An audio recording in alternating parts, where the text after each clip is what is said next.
thanks for joining us from our studios in Tel Aviv. I'm Denise Wood here with ILTV's morning briefing from Israel.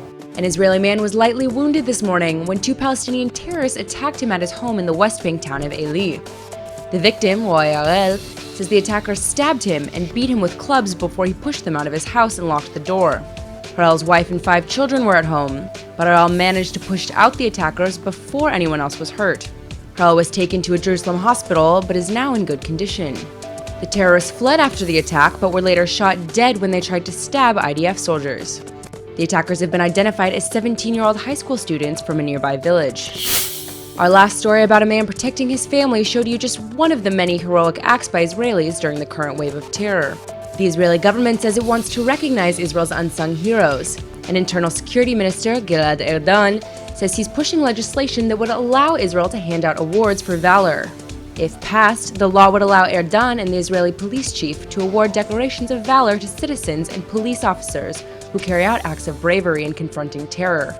Deputy Defense Minister Eli Ben-Dan is also on board with the idea and says Israel's security forces are bravely fighting terror in defense of their homeland, and they should be recognized. Israeli Prime Minister Benjamin Netanyahu often says the Palestinian Authority is encouraging terror and allowing incitement in the classroom, and a new report gives some interesting insight on the subject. A new study of over 70 Palestinian textbooks shows they don't say anything about living in peace with Israel.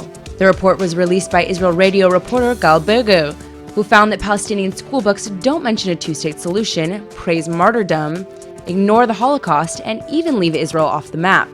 The books basically blur out Israel's existence and include verses from the Quran that say Muslims should kill or imprison non-believers, claiming that if a Muslim dies in the process, he will be rewarded in heaven. The Israeli defense chief says that despite the ceasefire in Syria, government forces are using chemical weapons against Syrian civilians.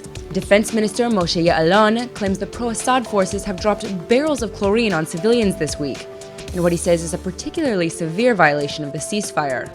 Ya'alon hasn't provided any additional details about the attack, but is insisting that it includes chemical weapons. Israel initially praised the ceasefire, but Israeli officials are now growing skeptical about the internationally brokered truce, which is now in its 5th day. That's all for now. I'm Denise Wood, and see you later with our main daily broadcast from Israel at 2 p.m. Eastern Time.